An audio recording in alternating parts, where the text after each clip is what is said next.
21st of March 2022. Talk to you a little bit about what's going on today. In case y'all missed the news today, they had a big conference at the White House, a press conference about cybersecurity. They're trying to get their cybersecurity locked down. They're expecting some kind of cyber attack. Now, if you've noticed, the first week of this war, it was going to be Russia was just going to roll through Ukraine and destroy it.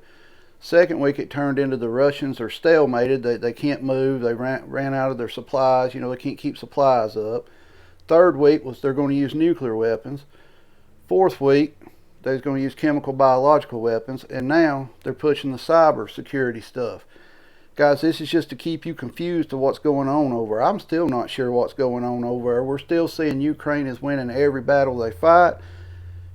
Russia, I still personally haven't seen the Russian army fully engaged over there on any news sources, Western, Independent, Eastern, nothing. You're seeing small companies battle over there.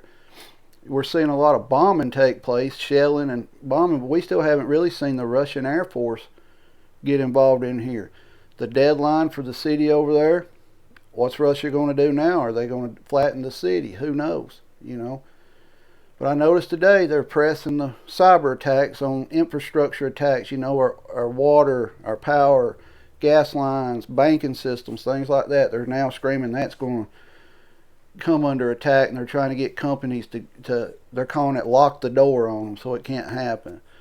We're still not sure what China's going to do, with Russia over there. China's not going to quit trading with them. I mean, we know that for a fact. Do you really think the U.S. would sanction China the way they sanction Russia? China is, believe it or not, 80 to 90% of every store in the United States is Chinese goods in the store. That's what stocks it. Your Lowe's, your Home Depot, Walmart, Dollar Store. I mean, guys, the majority of our stuff comes from China. Our medicine comes from over there. Do you really think we're going to sanction them if they do something where we're going to shut ourselves off? Nope. You're going to have people say, well, China's not going to do nothing because they're not going to shut off the USA from buying their stuff. So this is all just to keep us confused. Prices are still going to keep going up. They're saying that we're not going to have a shortage this year on food, but there will be higher prices. Guys, groceries are already shooting up. We got, you got to get stocked up now on what you can get because time fall here, it's going to be even more expensive. You got fertilizer problems. The farmers are still going to buy the fertilizer even at the higher cost, and they're just going to pass it on to us. I mean, everybody's okay with supply and demand, when it comes to, you hear ammo shooting up, well, it's supply and demand. Some people complain about it. Some people say it's supply and demand. Gas shoots up, supply and demand, No matter how high gas shoots up, people are still going to buy it. We know that. What they're doing, they're conditioning us to keep raising the price. We used to get mad when it hit $2 a gallon. Well, then it hit $3, and we was happy when it dropped down close to $2. Now it's hit $4, and we're happy that it's in the mid-range of the $3 up to $4 now. They're conditioning us to accept that all these things are going up. There's a post, I laugh every time I see this, a National Don't Buy Gas Day. Do you know what that does? Nothing. Because the day before the National Don't Buy Gas Day, people are going to fill up their tanks. The day after, they're going to fill up their tanks. It doesn't affect the gas company.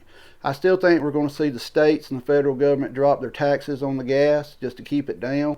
Oil is back down again, but for some reason, gas is still sitting higher than what it was previously at the same price per barrel. So, guys, they're going to get theirs no matter what. Always remember that. You hear people say, well, we need to go electric cars. I've done a video on this. If a kilowatt costs $1 right now, if everybody had electric cars, that kilowatt would cost $8 to $10. They're always going to get theirs. That's just the way it works. But what do y'all think Russia's fixing to do over there, since the deadline? You think they're going to just blow it out of existence or what?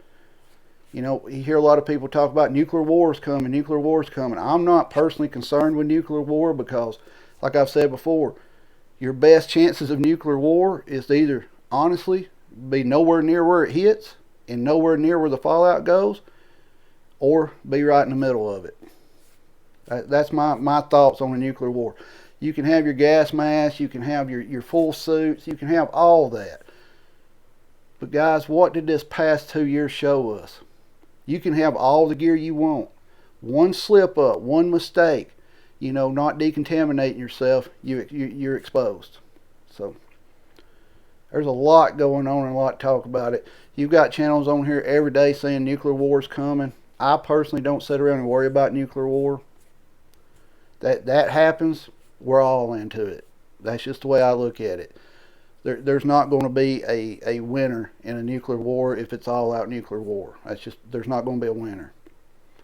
You know, you might survive a year, a couple years. Wherever that bomb went off, your soul's done for a while. So I don't personally sit around and worry about the nuclear war. I keep my ears open to it, but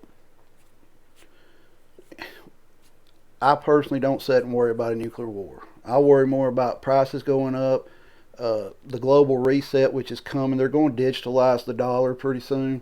They've conditioned us to that too. A lot of people, believe it or not, don't have cash no more. Everything they buy is on a card. So for them people, it's not going to be that big of a deal. People like me and probably most of y'all, we still keep cash. We buy a lot of stuff with cash. That's how we function. We keep our cards for, stuff we need to pay or something like that. But the vast majority of the people like us use cash. But they've conditioned a whole lot more to accept that little card as your payment. How many people you think get paid on a card and never physically see cash? They just use that card everywhere. That's conditioning you to do it. But what's y'all's thought on this over there? What do you think Russia's going to do with the deadline and all that? You think they're just going to blow it off the map? You think they're going to full-on ground force assault it? I still have not seen the full. They were screaming 150 to 200,000 troops over there. I still personally haven't seen any proof of that many troops in a battle. We're seeing small skirmishes, small companies fighting.